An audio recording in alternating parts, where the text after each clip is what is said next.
soul. Just a glass of beer. Hi, Lloyd.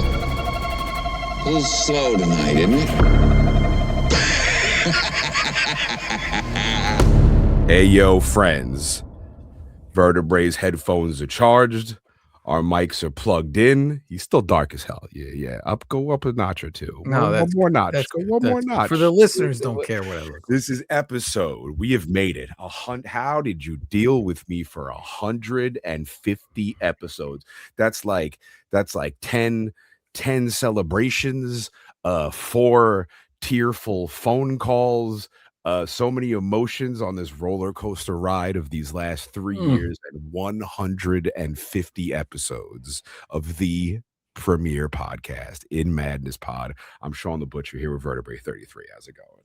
What's up, Shawn? You know, by my math, which is always poor, I'm going to say we're close to 200 hours we've got to be close to 200. I think we're over it. I feel like we're probably over it. Maybe if every episode's more than an hour, we're probably over 2 hours. Someone tell us, someone who's listening, do the math. I'm still waiting for somebody to send me the list of all the band names that we. I have some more in this episode. I have another one. Oh, that's fantastic. So get your pens ready. Mm-hmm. Here we are, 150, Shawn. This is a big one, a big episode. Last week was a big one. Shout outs to rock star Stephen Graham Jones, who was the precursor to The Shining, which we talked about with him as well last week. I'm still in awe of that episode. By far one of my favorite guests we've had in the podcast. And, you know, shout out to every guest we've had on In Madness Pod. Shining adjacent is what he said, Shawn. Yeah. So he's shining and adjacent. he directly connected this movie with his story, which is just, things are poetic sometimes, and they just fall beautifully into place. And I feel like we were blessed by the In Madness monsters, and that happened. This is the premier podcast, In Madness Pod. You can follow on all the socials at In Madness Pod. Hit us in the mail sack. We got a couple percolating in there. I saw our buddy Psycho Ninjas in there. I think our buddy Jason Blankenship's got something in the In Madness mail sack. Send us your emails, your voice notes, inmadnesspod@gmail.com. We're on YouTube if you want to see Vertebrae's cool posters, and sometimes he's got vinyls and the mugs. Who can forget about all the mugs he is showing throughout these 3 years on In Madness Pod YouTube? No matter how you listen, no matter where you listen, make sure you're liking and subscribing and commenting and giving the 5-star reviews and the emojis and telling all your friends about this show, especially the In Madness Spotify playlist. We added a bunch of Ozzy and Black Sabbath for our buddy Stephen Graham Jones. It is now up to 16 hours. You can work 2 full days listening to the In Madness playlist and never hear the same song twice. It is incredible. It keeps growing like this monster of a podcast. Happy In Madness Monday. If that's when you're listening, we drop a new episode every Monday, the worst day of the week. Now, the best one to look forward to. Spread the madness. Tell everybody you know. Get your shirt. Get your mug. And who knows what else is coming for 2026. InMadness.com. What mug do you have this week, Vertebrae?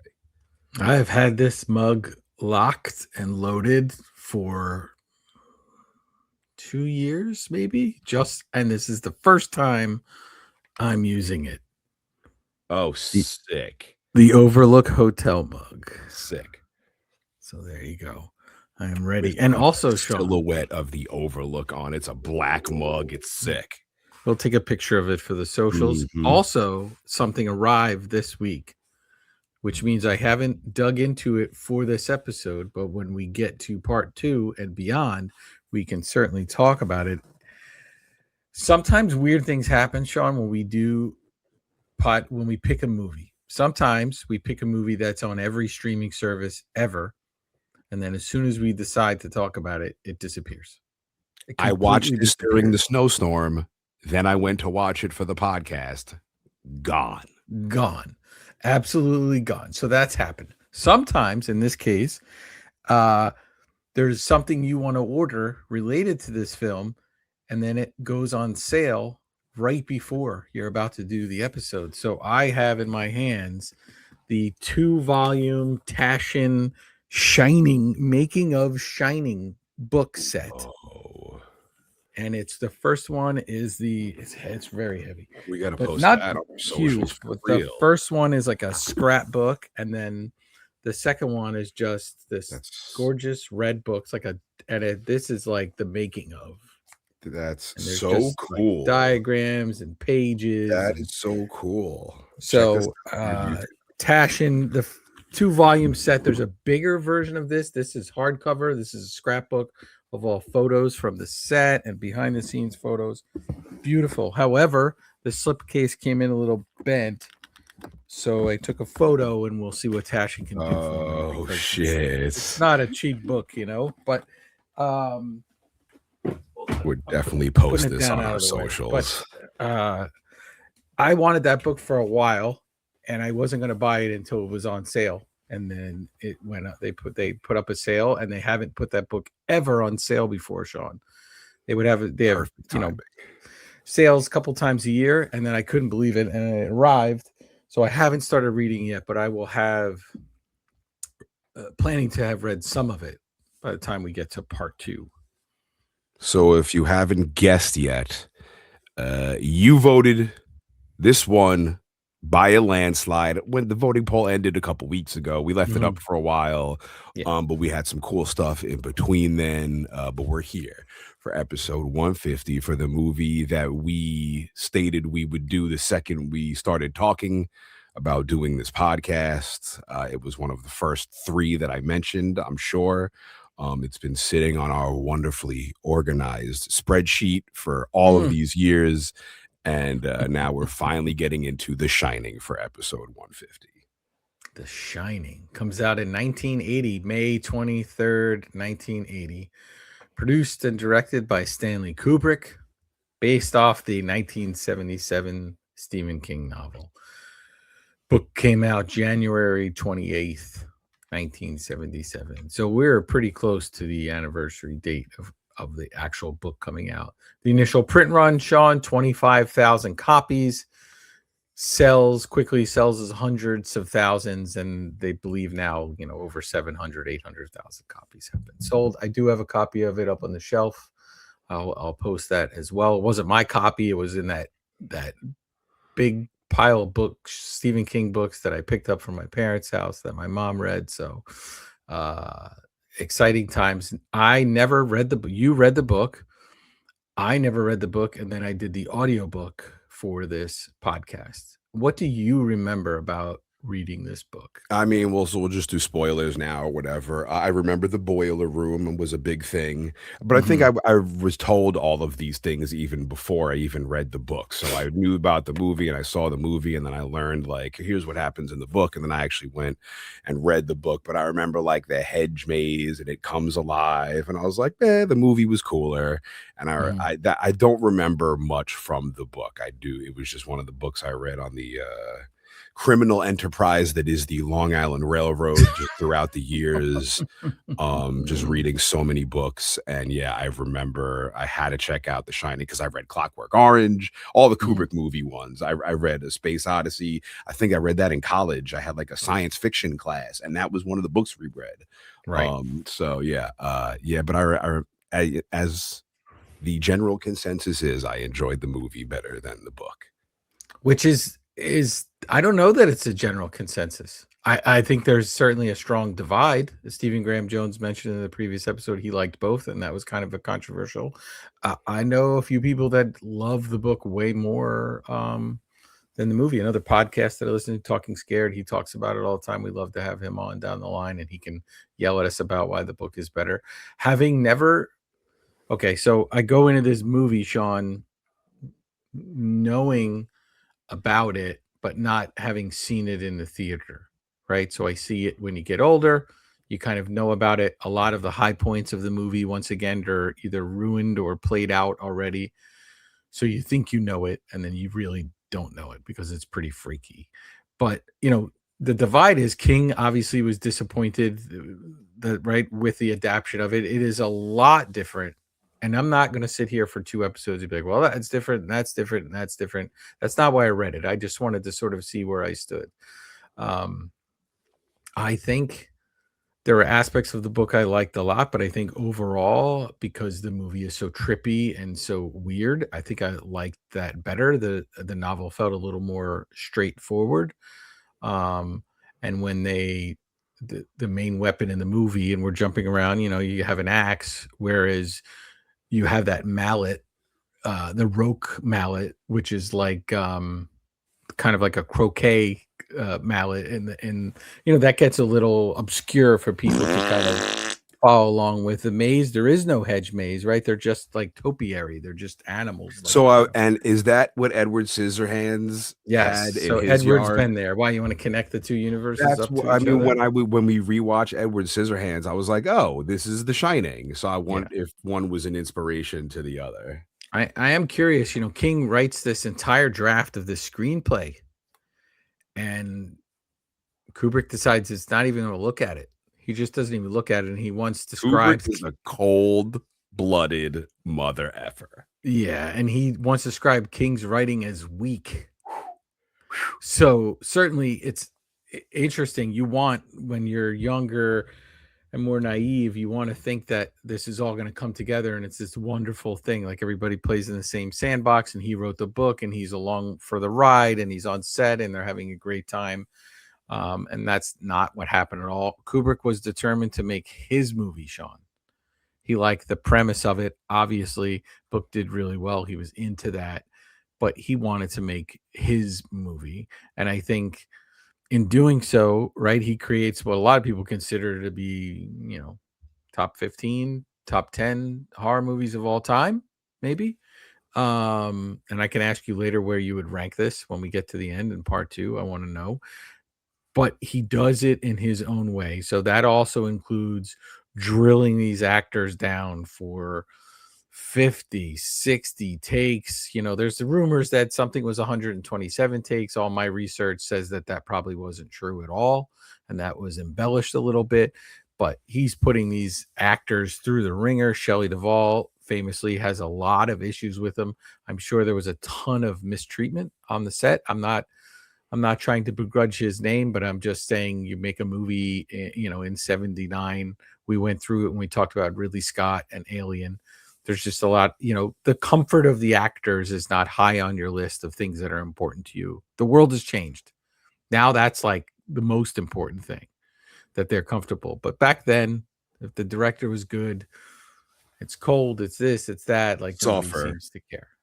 Yeah. So we get Jack Nicholson as Jack Torrance, Shelley Duvall as Wendy, Danny is played by Danny Lloyd, or Doc. Scatman Crothers plays our buddy Dick Halloran, who's in here and also appears in the It universe, which is very, very, very cool. And they have the twins, Lisa and Louise Burns, the Grady twins. So, this thing, Shawn, this takes a year. It takes a year to film. And then they're doing post-production, and he's trying to get things right and edit, and there's a different ending, and we'll get to when we get to part 2. But certainly a labor of love. I know that book I got has a lot of inside info, like stuff from his archives. Kubrick's famous for keeping these massive archives. If you look it up on YouTube, you can see kind of his family there was an interview I saw where they kind of walk through his archives, and there's just boxes and boxes of things. There's things that they still haven't gotten to yet. Imagine the Shining box that hasn't been released yet. Yeah, for sure. And I guess I've, in my mind, I was like, man, I kind of wish that Kubrick had lived long enough that him and King could have had a moment together, because people always, right, those bands always kind of get back together and everything's fine. I have not seen Dr. Sleep, and I need to see Dr. Sleep. I've heard it's really very well done. But Shawn, we say it in a lot of the films, iconic. Shining is, I bring it up several times in my dialogue, often copied or imitated. Famously on The Simpsons Treehouse of Horrors, right? They do the shinning, We want sometime down the line, we got to do some Treehouse of Horror episodes. Maybe leading into Halloween this year, we do a couple on some off episodes. But we're splitting this up, folks. We said we wouldn't, but we had to split this one up 100% to dive into it. But are you ready to take us through this, Shawn? Sure. I mean, this is one of those movies, so many movies you watch, you're watching people acting, and that's what it feels like sometimes. This movie feels like a documentary. Like, it is so real and it's so well done. But again, part of it comes through like the Kubrick torture of, filming and retaking and reshooting, and you feel it. You feel it in every scene, in every moment. And I think that helps elevate the mood of this entire thing. Yeah, and what's funny, ironically enough, we've done a lot of these movies where they're like that, but they were also filmed like ridiculously fast, and like mistakes happen, but they cover for them, and you're like, oh, good. I'm glad they didn't have enough time to change that, because that's really cool. This is the opposite of this. This thing is poured over. I can't imagine being on those sets and how long they were there and filming, Nicholson's swinging an axe, and they're filming that like 20 times in a row. Your arms have to be like jelly. Destroyed. Yeah. So we're dipping back into Jack Nicholson. We just did Batman. That's how we started the year. Now Nicholson is back, which is great to see. Legendary start to the year for In Madness Pod. This is our first Kubrick movie, right? It's our first Kubrick movie. I guess down the line we have to get to our buddy Capozzi is freaked out by 2001. We probably have to get to that, right? Yeah. And Clockwork Orange. I also think I wouldn't want to touch it right now, but down the line I wouldn't mind talking about Eyes Wide Shut. There seems to be kind of we'll disappear after that. You won't see us anymore. That'll be the final episode. It'll be blackout on In Madness. What happened? What happened to the guys? They haven't showed up to work. They haven't showed. Where are they? That's actually funny. If the last episode of your podcast is called Eyes Wide Shut, that's kind of funny. Like just boom, just ends right there.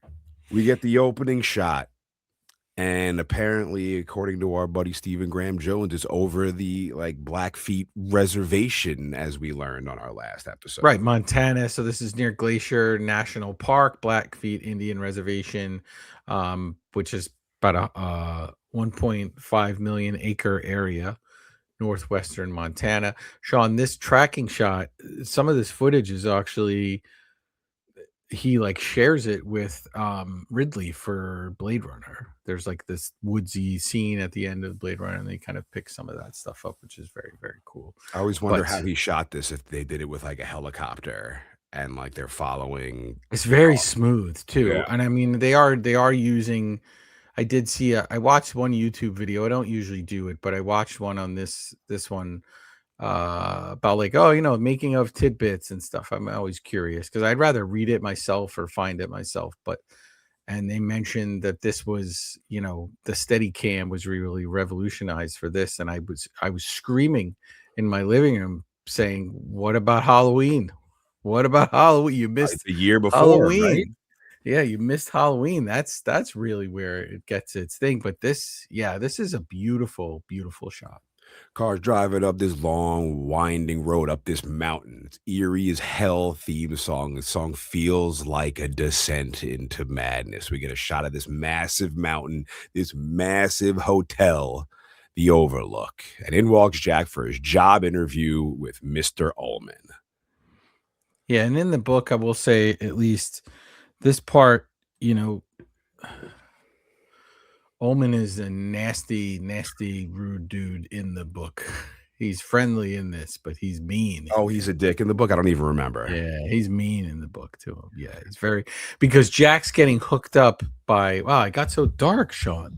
Look how dark. I actually think he's mean in this movie, and I have a whole tirade about it. Jack has been hooked up with this job in the book, and they mention it for a second in the movie. So he's hooked up with his buddy he knew a long time ago. So it's like he's been kind of forced on Ullman in this situation. But I'm going to throw this out to you very early on. So we had a whole situation in this hotel, and we're going to get to it. and we have a whole situation for this movie, but everything was perfectly fine in between, I guess. Yeah. Like in Yeah, like a between lot when? of years Yeah, that went yeah, by where there was no issues at all. yeah. Uh-huh. Yes. Yeah. So why didn't they just bring back that same caretaker? Why do they Wait. need a new one? Oh, so the in-between caretaker. Yeah, so like the guy works there for the winter with You think it was whoever. the same guy throughout the whole time? They don't just have different people every single time? Yeah. You think every year it's new? Like I if you think had somebody so. who was good and could handle it, why hire anyone else? Why keep hiring somebody? Well, Considering you had an incident before. I just feel like it's a rough gig for somebody to do 6 months out of every year. Yeah, so 5 months of isolation, Sean. Could you do this? I would like to think so, but it would probably end exactly like this movie did. What if it was you and I in there? That'd be so funny. We'd both be dead. I'd hit you I don't know. like Dick Halloran. I think I'm built for this, Sean. You'll just be walking, dude, whistling, and I'll just pop out from behind a pillar. Yeah. Like, what happened? What happened? We had the whole hotel. We could have been completely not even known we're in the same spot. And Right, we could have just called each other on the phone or yeah. something. Yeah. Yeah, I would like to think so, but I don't know. So here's the thing. So you think of it now in terms of like having a phone and having social media and having these things. If you had all of that, what's the if you had Wi-Fi like at the Overlook? if you had Wi-Fi and streaming services and a phone Not and all that, KDK1 calling KDK. I can do 5 months standing on my head. But if you're going to put me there in 1979, 1980, and you just have crappy fuzzy television, yeah, I don't know, maybe it'd be a little bit different. I also think age probably plays into it, and obviously your built-in kind of mental stability, not your built-in mental stability, but anyone who's there kind of dealing with it, that stuff can creep into your head. But I would be curious to see if I could. But I'd be standing there. I'd be Jack at the window, just sitting there staring, looking out the window, and you'd be like, "Oh my god, I have to get out of here before it I'm starts." just in the kitchen whistling. Hey, Sean, I read this my third book this week, and I made eggs. Would you like some eggs? And I'm just That's typing. the thing. I'm just typing and typing and typing and typing. One thing that would be perfect is that place is fully stocked with food. Yeah. So you don't got to worry about that. That would be You're my gonna problem. eat good. I would be, You'd be eating and sleeping. Yeah. I'd be token up in the dry food storage spot Yeah. with the raisins and the peanuts. So at home, we got the wife Wendy and the son Danny. They're eating a little peanut butter and jelly. They're watching cartoons. Danny's having a hard time adjusting and making friends as a young child. He's also not stoked about this interview that his pops is on. Mom asks, "What about Tony?" And using his finger, he begins talking in this like squeaky little voice. This is Tony saying that they really don't want to go to this hotel. So like immediately something is up. Something is weird. Yeah, we jump right into this kid with the I hadn't seen the movie in a while. I forget how early on Tony appears.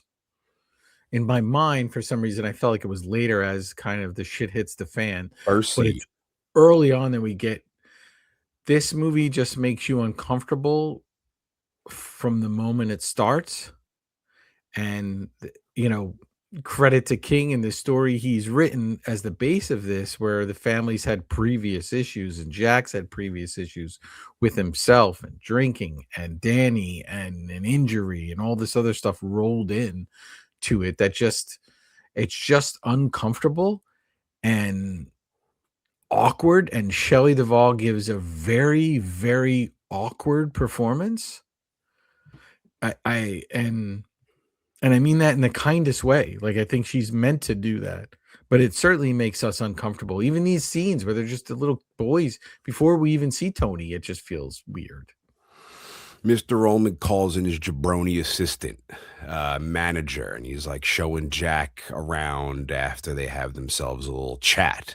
Turns out Jack is a teacher. He's a former teacher. He's a writer at heart. Oh, how nice. This joint is open from May to October. They shut it down because the weather from October to April is a nightmare, and it costs way too much money to keep the roads open for people to get there.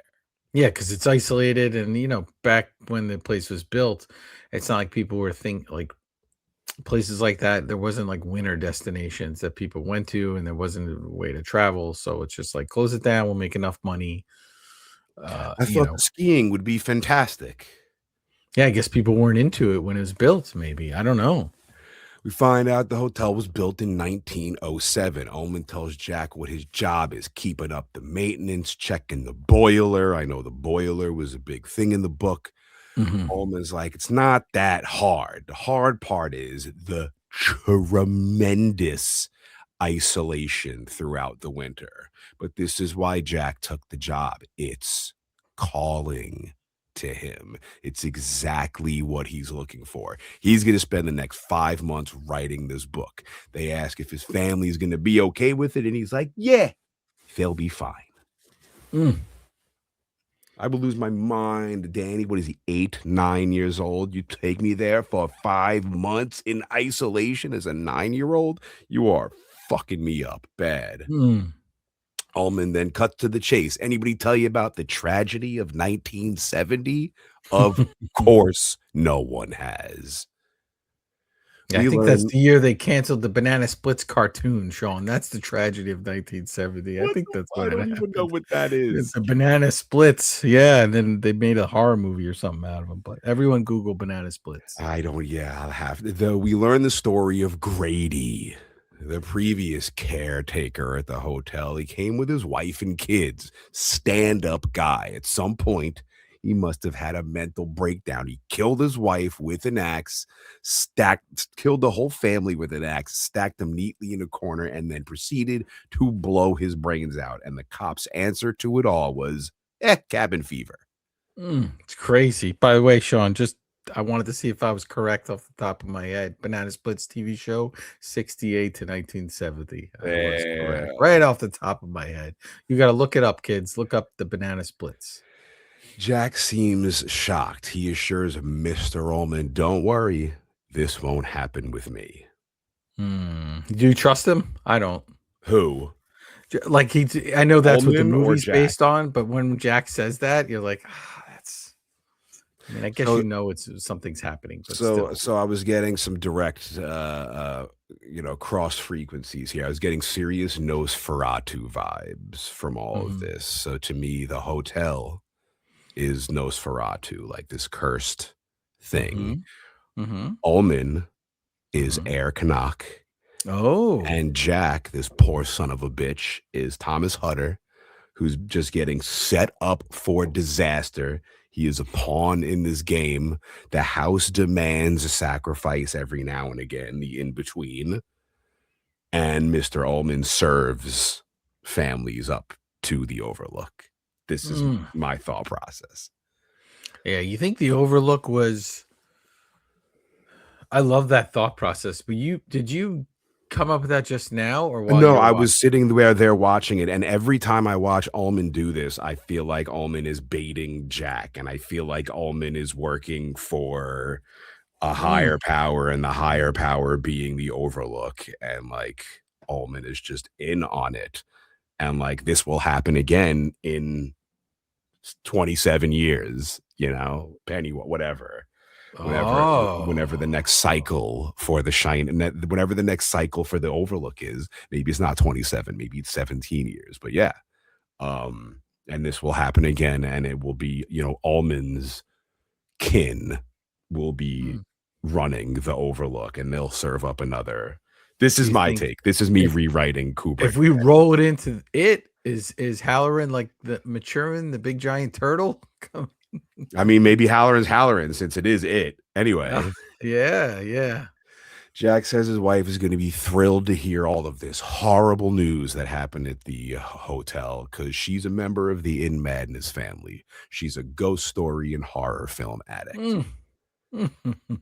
At home, we got Danny. Poor Danny. The camera is slowly panning up to the bathroom as he's brushing his teeth.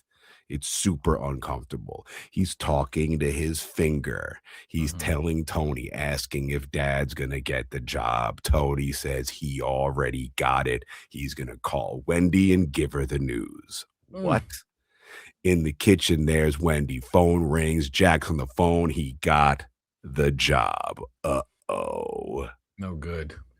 Danny is talking to Tony, asking him why they shouldn't go to the hotel. Tony is refusing to tell Danny. Danny begs Tony to show him what's wrong with the Overlook. Bad idea, Danny. Because this, my friends, brings me to my milking of the alpacas moment. Milking of the alpacas moment. Danny gets this horrified look on his face. We see it, the iconic. There it is, shot. The elevator doors open. The geyser of blood, the blood flood. That's the band name I came up with. Blood flood. Blood is splashing all over the floor, all over the walls. We see a quick shot of these twins, two little girls, matching blue dresses, more blood. This shot of Danny in the complete darkness, like Vertebrae likes to keep his lights, with just his mouth open in pure horror, but he's like silently screaming, and then he blacks out. It's crazy. So insane. The blood thing was something that was told and known before even viewing the movie. Yeah. And so Kubrick's got to shoot this shot here, Shawn. It takes 9 days to set this shot up, and then they run through it, and they had to do retakes on it as well. And then they said that every time it poured out, Kubrick would say he doesn't like the look of the blood. In the end, it took him a year to get this shot right. Wow. And it's funny, in my notes I put the elevator doors never open in the shot, but we think they do. The blood just pours from the sides. Oh, because I know it starts to pour from the sides, but I guess as it just builds, it doesn't. Everyone talks about this scene, and they always say the elevator doors opened and all this blood pours out. When you actually look at it, and I'm looking at it for the In Madness podcast, I'm like, those doors never opened. It just spews from the side. Yeah.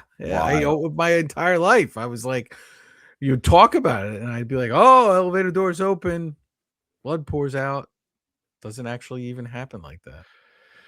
Danny wakes up in bed. He's got the doctor checking on him, asking him what he remembers. He remembers talking to Tony, his imaginary friend who lives in the back of his mouth. The doc inquires further about this Tony character, but Danny makes her back off. She tells him to chill out in bed for the rest of the day. They got a house call doc, Shawn. Crazy. I mean, that's the old days. Yeah. Mom and Doc have themselves a smoke and a chat in the living room. Doc tells Wendy, Danny's gonna be fine. This type of shit happens to kids all the time. If it gets worse, worry about it then. She asked Mom more about Tony when he first appeared. And wouldn't you know it, he first appeared when Jack came home drunk and hit Danny and injured him to the point that he had to be taken out of school. So Jack's got a bit of the devil in him. Wendy says it was all an accident, though. She says after that, Jack stopped drinking. Yeah. A lot going on, and also a lot of smoking, Shawn. She comes out in 1980. Did you see the smoking? Yeah, the ash gets really long. But did you see, like, they made an action figure box with, like, it's like Wendy's ash cigarette, and it's just a cigarette with a lot of ash. It's very funny. Really? Yeah. I see it all the time on the socials. It's very funny. Yeah, it's so funny. And I wonder, they did so many takes that I wonder if they just lit that cigarette and ash just gets like longer and longer because they're doing like a million takes. But that's hilarious. Now the whole family is heading up to this massive mountain. You can tell that Jack hates Wendy. He's annoyed at every single word she says. Turns out Danny's hungry. Jack's like, you should have eaten your breakfast. He hates Danny too. Wendy asked Jack if this spot was where the Donner Party got caught up. Danny inquires further about the Donner Party, settlers from long ago who got caught up in the snow and had to eat each other to survive. Wendy is less than stoked about this conversation, but it's all right because Danny knows all about cannibalism. He watched it on the television. Jack is thrilled about this. He watched it on the television. Yeah, and that's his eyebrows do the sharp poke thing. Yeah, and that actually that sample is in like a Skinny Puppy song. We'll have to add it. I'll send it to Okay. you. Yeah, and so I remember that from a long time ago. But Shawn, the Donner Party, you can just add that to the long list of parties that I will not attend. And that was real. That's a true story, Donner Party. True story. Yep. So at the hotel, they are shutting this shit down. Everyone is clearing and cleaning everything out. Danny's playing darts alone, and this horribly eerie music. Just this pitch is just like nails on a chalkboard, making you tense as hell, super unsettling. Danny turns around, and there's the twins in the blue dress watching him, and they turn around and they leave. Yeah, and this weird little kid, this creepy little kid, Shawn, he goes to the game room and he decides he's going to play darts. Is there any video games? Is there anything in there? Just him with darts? Pretty whack game room. Yeah, the actor, he didn't really do much after this. The guy, Danny, the actor, like he's in. I think he has a cameo in Dr. Sleep, if I remember correctly. Oh, I don't know. I hadn't seen it. He tried to get some roles and didn't really get anything going. But maybe Kubrick ruined him for acting after this. But he does a fantastic job, and I can't help but wonder, like, is it when I get into that book, I hope they have a little bit more about him, like how was he treated on set? Like, was he? I remember comfortable hearing that he was treated very well, and like Kubrick kept him away from all the crazy. I think he did, and I think he was rather, if I remember off the top of my head, kind of rather fatherly towards him. But they picked the perfect kid for this role. Ullman shows the family around the hotel. Wendy is super excited. He shows them their room, and Jack's like, it feels like home. Yeah, I bet it does, Jacko. Now they're outside. Ullman shows him the hedge maze, another major factor in the book. So it wasn't a hedge maze. It was little Edward Scissorhands animals. Yeah, they were animals because they sort of come to life, and one of them has glowing eyes, and there's all that. So yeah, this was all made for the movie. The hedge maze is so much cooler, and the metaphorical maze of madness, it's just so well done. Yeah, I mean, I think they could have, if Kubrick was a compromising fella, I think they could have had a couple of those, like the topiary, bushes, whatever, trimmed up like animals, and done something. He was just like, no, fuck you, Stephen. Yeah, you're getting none of them. All these bushes are going to be in a completely different shape. Yeah. Wendy asks about the overlook, and casually, like it's no big deal, comes the one sentence that's the basis of the reason of this entire movie. Mm-hmm. This dickhead Ullman goes, Overlook was built on an ancient burial ground. They even had to repel Indian attacks as they were building it. Excuse me? A baking powder? Come again? What the fuck did you just try to nonchalantly say to me, you psychopath?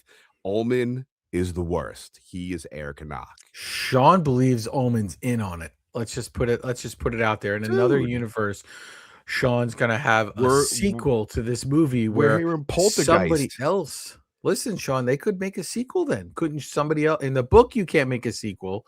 Spoiler alert, the place blows up. In the movie, you could make a sequel. We're jumping all the way to part 2. If you haven't read the book, I'm sorry. But when Halloran's like, to Danny, there's more like us. I was like, oh, we're gonna get the story of more people who shine and branch this off into other universes and whatnot. Oh God, imagine a movie where for a half hour people are just communicating via the shining. And then Alma just goes, oh, and there's a snow cat, and the snow cat is the thing that gets you through this massive snow. So from we're buried on an ancient Indian burial ground. No big deal. That's the snow cat right over there. You want to keep gassing it. Mm-hmm. Thanks, Ullman.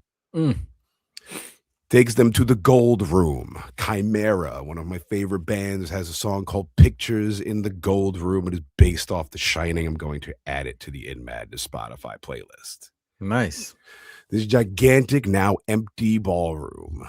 Wendy's trying to have a little bit of fun. Oh, I bet we could have a party in here. Immediately, Ullman's like, no fun can be had in here. We take all the booze. Like, calm down, Ullman. It's okay. I mean, that's a smart move to take all the booze off the premises. Why? It's a terrible idea. It's a terrible. I mean, but she's just trying to have like a little fun and just like make a little conversation. And he's like, no, there'll be no partying in this room. Thank you, Ullman.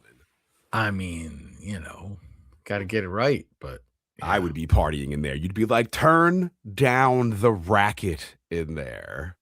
That should suddenly be Shawn's hip hop room. He would just be, you Hell don't want to hear hip hop, don't come in this room. I have a whole room in here where we only do nothing but listen to hip hop. I could care less. You'll have a black metal room. I'll have a hip hop room. It'll be great.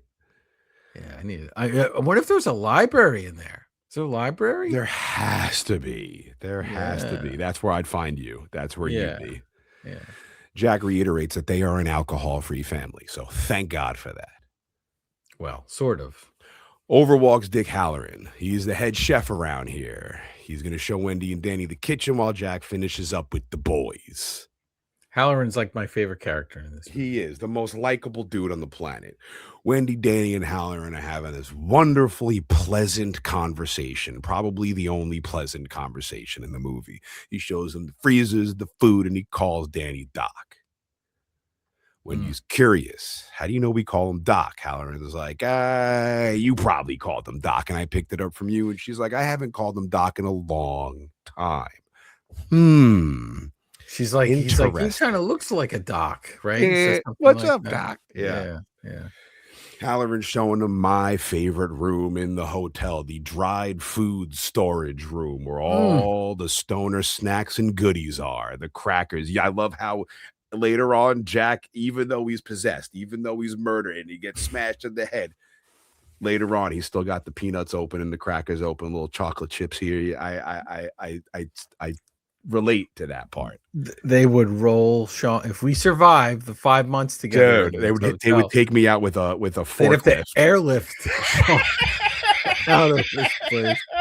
Full of jelly beans and fucking. Sir, this has never happened before. We now don't have enough food for. There was enough Chips Ahoy for a full year, and you ate it in 4 months. I don't understand. There were even 4 frozen ducks in there. You ate those too? Oh my God! Ducks. What the hell? You didn't even warm them up. Halloran shows him the dried food storage immediately. This eerie, piercing noise is building up again, making you anxious as hell. Halloran is talking to Wendy. We hear his voice fade out. He looks directly at Danny and telepathically says, how'd you like some ice cream, Doc? While he's still talking to Wendy, and Danny is just standing there like bewildered. And I remember when this happened my first time watching it, I was like, oh my God, this is such a good movie. You know what's crazy is that he's able to, it's not that you're able to communicate with your mind. That's amazing unto itself, but he's doing it while simultaneously communicating verbally with That's like playing guitar and singing at the same time, I think. Yeah. Yeah. I mean, for me, that'd be like playing guitar where you have to move 2 hands at the same time. I couldn't do it, Shawn. I couldn't do it. But so we'll never have a band. Shawn and I will never have a band. Oh, well. We have a lot of band names. That's why your band is the industrial micro changes in air density, and you do the keyboards. Yeah, what was my band name before we jumped on the podcast? I forget. Before today on this episode? Yeah, and you were like, oh, that would make a great band name. And I was like, we did it before, and I meant to write it down. Up walk the men with Jack, and they want to show Wendy the basement. They want to show her the boiler. Dick tells him and Danny were just getting up to the best part of the tour, the ice cream. So they head off for some ice cream, and Halloran gets himself some time alone with Danny. I want some ice cream. I mean, what would your pick be if they said, what kind of ice cream? Where's the mint chocolate chip at? They better have mint chocolate chip. You better have that, or then I'm gonna go crazy, Shawn. First, what are you kidding me? What if they have a giant tub of the Turkey Hill peanut butter vanilla swirl with the chocolate thing. Like, and if just they one didn't of those have the big peanut ones. butter, you just go in that dried storage thing, and I'm sure they have like a toilet bowl size thing of peanut butter, and I just take like an ice cream scoop and flop it right in on top of the I actual think ice you're cream eating out of those. I think we're just eating out of tubs of ice cream. with Like, my hand. Did they have rules on how much food they could eat? I I guess don't think not, so. right? Yeah, because Halloran was just like, take what you want. No, because they probably come back in the new year and they're just like, all right, restock it for the year. What do we need? And it's just, yeah, I think that's a benefit of the gig is like free food. You're taken care of. Um, go insane, kill your family. You know, there's just different things that they put on the resume. And I love it. And the kitchen has the big canned goods. And I remember when I worked in the kitchen for a few years as a cook, they have the big cans of stuff with the giant can opener. They have the. Yeah, I used to that's have to pretty use cool. that at Bagel Town when I was working in Bagel Town. We would have to, Shout out to Bagel Town. Are they open rest still? in peace. No, rest in peace, Bagel Town. Moment of Crazy, silence for Bagel crazy. That was like a staple of Long Island. Halloran's talking to Danny. You know how I know your name's Doc, right? He's like, me and my grandma used to have entire conversations without opening our mouths. She called it shining. He thought he was the only one for a while, probably the same way Danny feels. Halloran says, there are more like us. Ask Danny, how long have you been able to do it? But Danny doesn't say nothing. Halloran is curious as to why. Danny says he's not supposed to talk about it because Tony told him not to. He starts telling Halloran about Tony. Halloran asks if Tony knows about this place, the Overlook. Tony showed Danny something, but he doesn't show all of his cards immediately. He like plays around a little bit with Halloran. He asks Halloran if he is scared of the Overlook. Halloran's like, nah, I'm not scared of this place. He says some things shine, some things don't. The Overlook has a shine to it. Danny asks if there's something bad at the Overlook. Halloran says sometimes, and I love this description because it so perfectly describes it. Sometimes things leave a trace of themselves behind, like burnt toast. And it's not things that anyone else can notice, but it's things that only people who shine can notice. And throughout the years, a lot of things happen right here at the Overlook, and not all of them were good. Shawn, would you like to shine? Not between the hours of what like Willie from The Simpsons. Don't be shining between the hours of 1 and 6. That's Willie time. I don't know, man. If everything leaves traces, I feel like it'd be overwhelming. Yeah, you'd just be seeing dead people like The Sixth Sense. There'd just be incidents, things have happened. I'd be too scared. All over the place. I'm already scared enough without The Shining.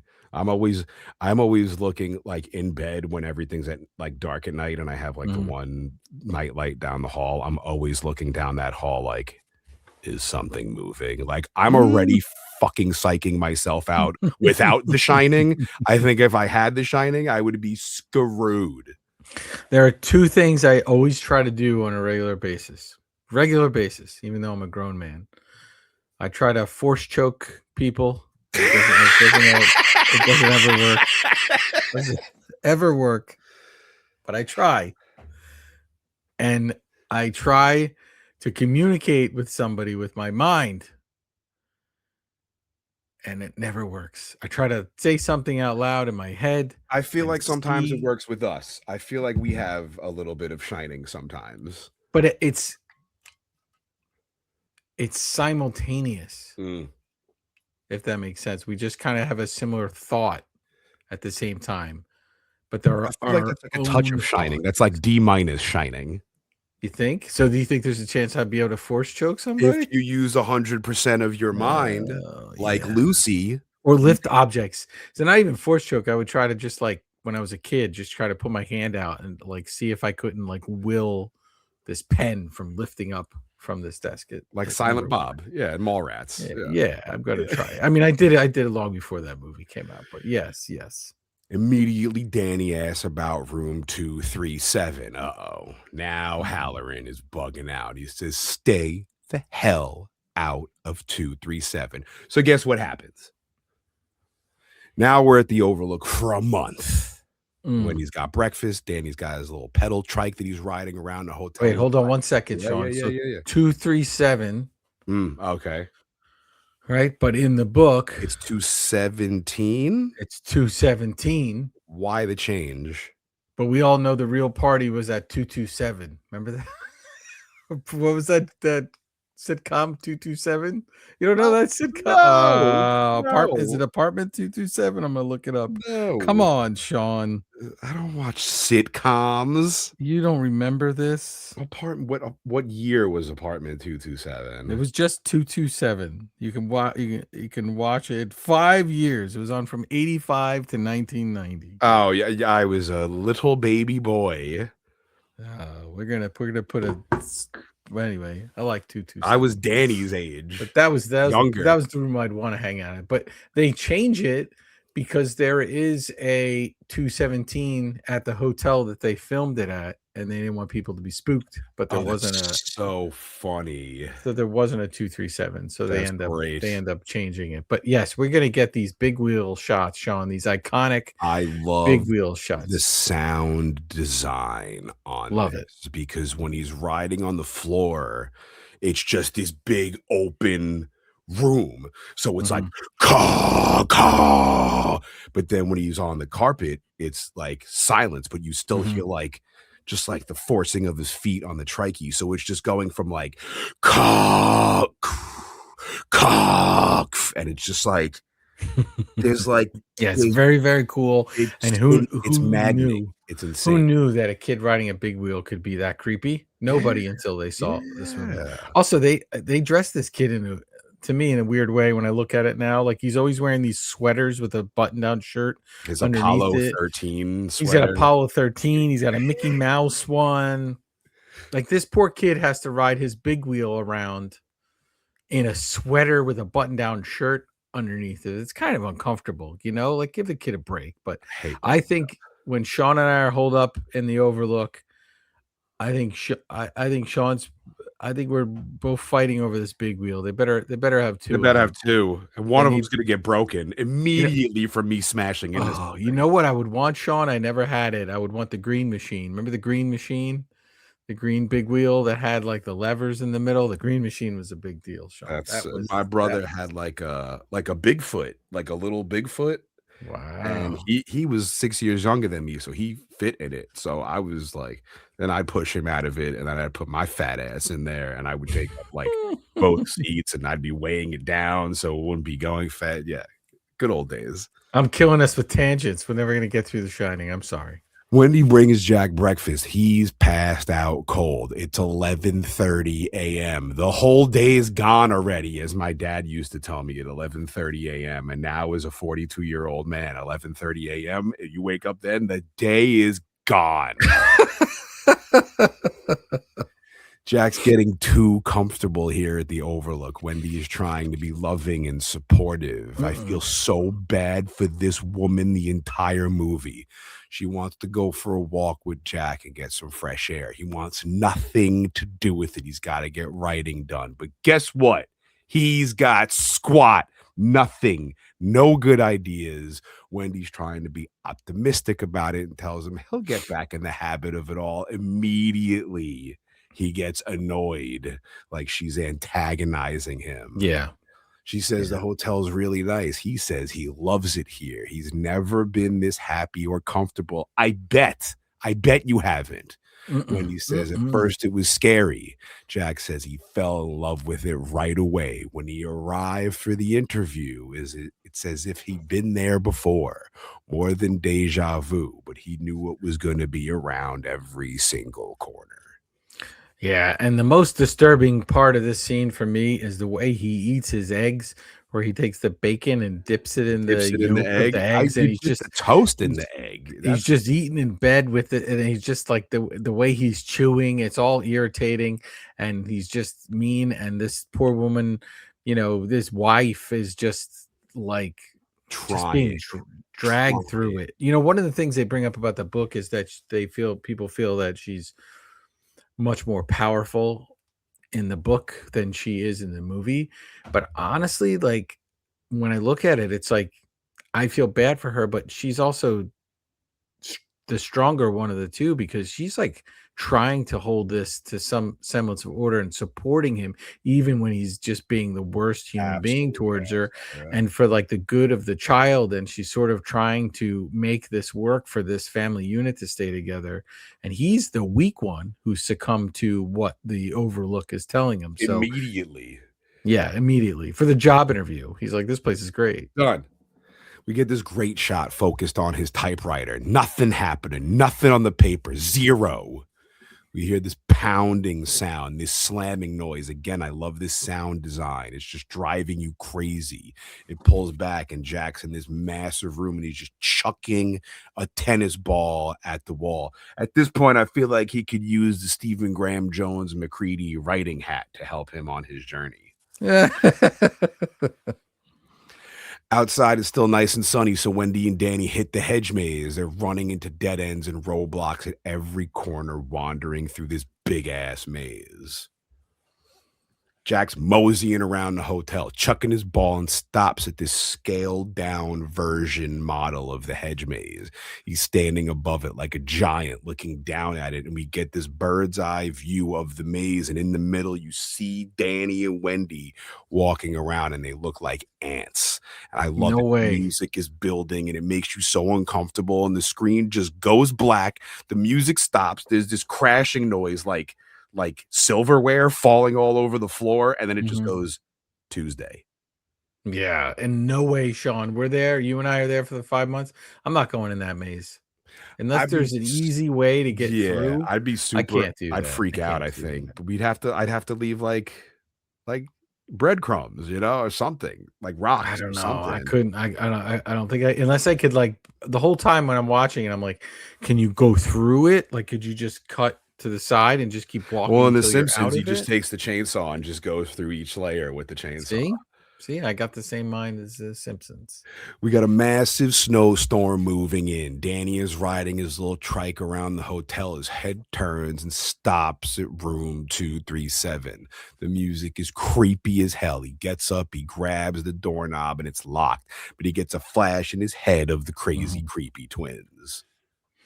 And I don't know if it's at this point, but when we see the rug with pattern, that's the famous rug pattern, original design called the hexagon pattern, and it's been used but famous in other places, but famously used in this movie. They put that on everything now. You can get t-shirts and scarves, mugs and ties, phone cases. Don't you have something with the pattern on it from The Shining? I used to have a Danny playing with the trucks and the ball comes to him, but now I have Killer Clowns. Oh, see, I did remember that. Yeah, thank you.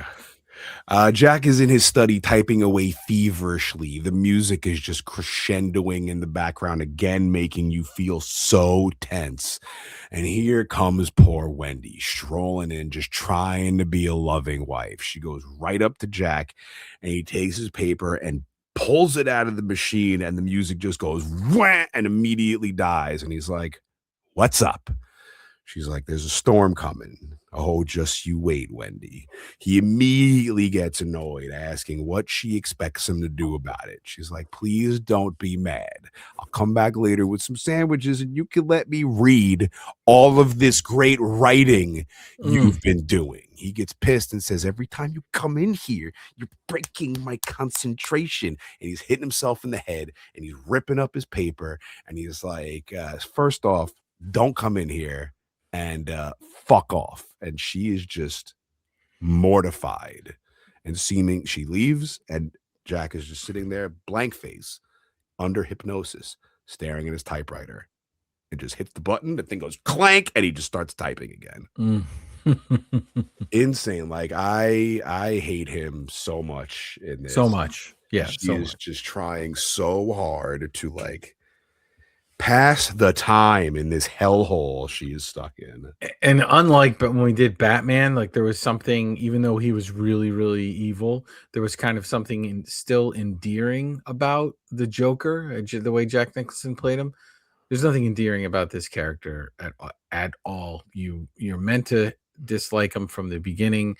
You do. He's uncomfortable. He feels a little sleazy Two, he obviously has some past. There's more of it in the book about some past things that happened. And yeah, I don't trust this guy before he was possessed, Shawn. It's so funny. I think I knew about all work and no play makes Jack a dull boy before going into this, but I don't think I knew it was from this.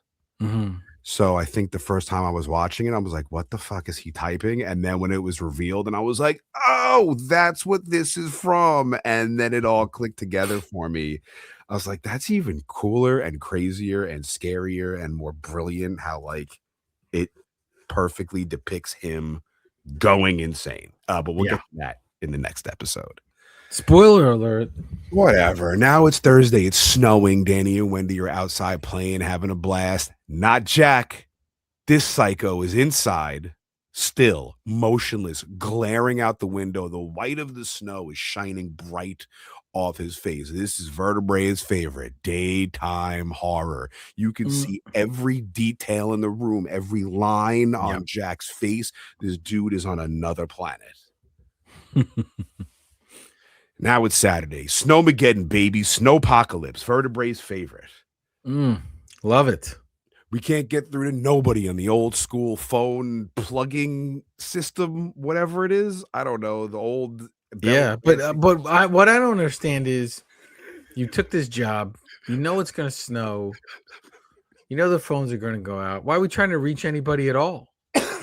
What are you doing? You ordering Domino's? And she needs somebody to talk I know. to. Yes. And I think she's starting to, I'll answer my own question, but I think she's starting to really wonder about Jack's sanity. And if she's got a connection with the outside world, she feels a little more safe. Like, oh, somebody could come and get us because this guy is going off.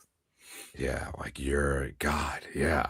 Yeah, like you just imagine somebody's after you and you have no means of escape whatsoever. There's no. See, at least I feel like I would be safe with you in this hotel because you're going to eat so much of the canned corn that they have and the whatever. I would be insane. They're here for months. I'd be here like it'd be like day 6, and I'd just be like,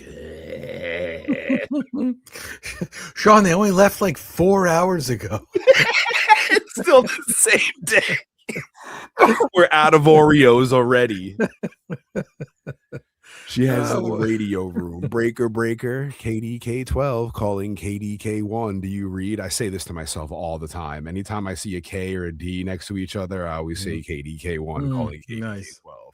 Wendy has this nice, pleasant chat with a ranger who lets her know storms causing havoc. The lines could be down for months.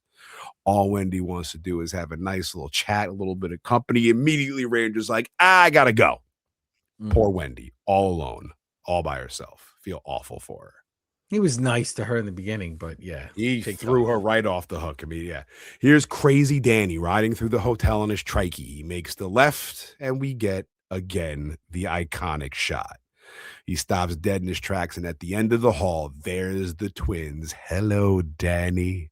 Come and play with us forever and ever and ever. And we get the flash sequence, the twins slaughtered with the axe, blood everywhere, bodies laid out, chair askew in the corner.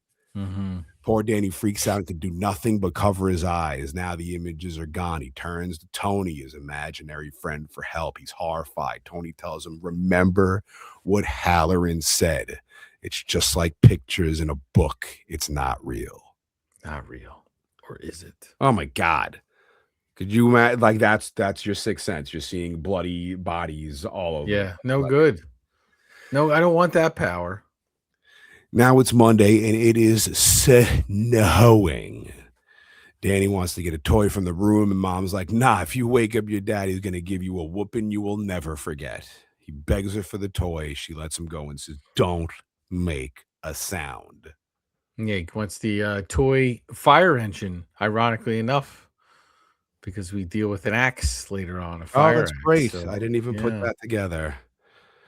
Danny has the room to get his toy, opens the door, appears inside, and there's Jack, wide awake. This dude hasn't slept in weeks. staring out the window, looking like a psycho. He tells Danny to come over, and Danny waits a really long time before heading over to Jack.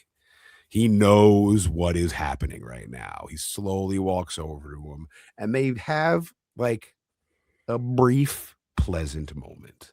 Yeah, it's like that he's not completely taken over. So there's a sliver of There's who a he, little you bit know, of him at left. some point, presumably he would have loved his child and wife, I guess. I mean, he's pleasant here for maybe 6 seconds, and then he gets real mad real quick. Right. Danny's asking him if he feels bad because Danny definitely senses something. Jack's tired. Danny says, go to sleep, but Jack's got too much to do. He asks him about the hotel. Jack says he loves the hotel. He wants to stay here forever and ever and ever, just like the twins. Oof. Yeah. The first time you see that and he Didn't says catch that, it. you're like, I didn't catch it for like Oh, a no? couple of times, and then I was like, oh, man. yeah.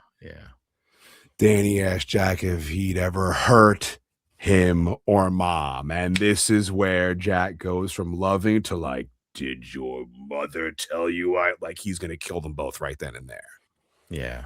Danny's like, no, everything's fine. Everything's fine. Jack says he loves Danny more than anything in the world and would never hurt him. But the look on his face is like the complete opposite of what he's saying. Yeah. There's no way I'll ever hurt you. Plus, he's supplied him with this fantastic sweater collection. So, there is that. I'm sure that's Wendy's doing. I think he just laid out the dough for it. Yeah. I don't know that in this, they don't say whether she works or not. I believe in the book she works, but I can't remember. Later on, we got Danny playing with his cars on the iconic carpet, and a ball rolls to him.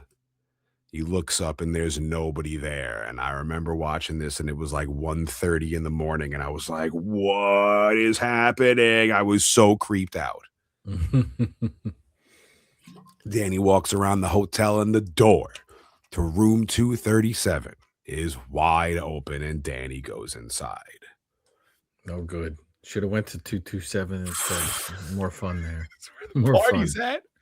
Wendy's down in the boiler room. She hears Jack screaming. She runs to him. He's asleep at his typewriter, having horrible nightmares. But again, it's not nighttime. We're in broad ass daylight, daytime horror. Wendy wakes him up, tells Jack. Jack starts to tell her this pleasant dream he was having of chopping up Wendy and Danny with an axe. Jack says he's losing his mind. Wendy is trying to help this dopey bastard, and in walks Danny. Poor Wendy is trying to keep a hold of this situation that is crumbling in her hands like sand until she realizes Danny is fucked up. He is walking slow. He's sucking his thumb. His neck is all messed up like he got strangled or beat upon the neck. And poor Wendy, not knowing what the hell is going on in this hellhole, she looks at Jack, who's staring at them both like an absolute psycho. And immediately she's like, who else could I suspect in this situation? It's you son of a bitch. And she runs off pissed. And Jack is like, what's going on? Yeah. What a mess. Insane. I feel so bad for her. She's trying to keep it together with Jack, and he's fucked up, and Danny's fucked up, and it's like, what do you do? What do you do? Jack's walking through the hotel. He's yapping to himself. He's throwing his arms around in frustration like I have done so many times throughout my life.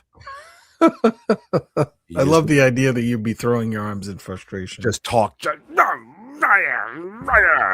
He is emoting hard. Steps into the gold room, the party room. This eerie, high-pitched music is building in the background. Jack is falling fully into madness. Turns on the lights. The room is empty. Heads to the empty bar and is scoping it out and says, God, I'd give anything for a drink. I'd sell my soul for a glass of beer. His hands are cupping his face. He's frustrated. He's miserable. They slip off and he smiles and he goes, hi, Lloyd. Looks around. This room's empty and he goes, a little slow tonight, isn't it? And then he cackles like a maniac. And across from Jack, standing behind the bar, is a man you'll find out more about next week on the thrilling conclusion to the movie you voted for, that we have finally dipped into part 1 of episode 150 of In Madness Pod, The Shining. Shawn, when he says I'd sell my soul for a drink, There it is. he did it. Done. He did it. Is that's when it officially happened? That's when he is let Signed in the blood. evil spirits of the hotel into him, and it's fully permitted to enter him. Yeah. There was I don't catch that the first time I see this movie. I didn't either. Because he says it really low, like he kind of whispers it. Yeah. But that's where the deal is made. But there's a great Simpsons episode where Homer sells his soul for a donut, and then he goes to hell, and Flanders is the devil. And then Bart keeps going like, I'd sell my soul for a race car. And then Satan shows up at the race car and he's like, never mind. And Marge is like, stop taunting the devil. It's very funny. What would you sell your soul for? Nothing at all. No. Soul, eternity. That's eternity. There's another one where Bart sold his soul to Millhouse for $5. That's a really good episode. Awesome. God, so here we are, folks. Part 1 of The Shining is finished. We did it. You voted for it. It's on this podcast. And Shawn, we're going to get part 2 of The Shining, but we're also going to get some really cool stuff in 2026 from In Madness Podcast. You've already had a cool interview. There's going to be more to come. Lots of cool things happening on this podcast. Most importantly, I want to know what the hell your crazy ass thought about this movie. If you are listening to this podcast the first time you saw this movie, your first experiences, your 100th experiences with this movie, what you learned from watching it the 19th time that you didn't realize from the first 18 watches. We want to hear all about your thoughts about The Shining, about our coverage of The Shining, anything you want to say about this movie. Hit us on the socials at InMadnessPod, InMadnessPod@gmail.com. We added a couple songs to the Spotify playlist, which I'm happy about. We got through this episode in relatively good time, which I'm happy about. We're unscathed. We're still sane. We're good. We're good. Yeah, send in if you want to send in a voice note, you want to send an email, whatever you want to do to tell us about The Shining. We can read it on the next episode or after that. But I'd love to hear. I feel like for a lot of people, they didn't see this movie when it first came out. No, half of our listening audience probably wasn't even alive when it came out. Yeah. Maybe. I don't know. Maybe we skew old. I don't know. Maybe. I don't. Yeah. What's our demo? I don't even know what our demographic on YouTube. We skew older. I think. Awesome.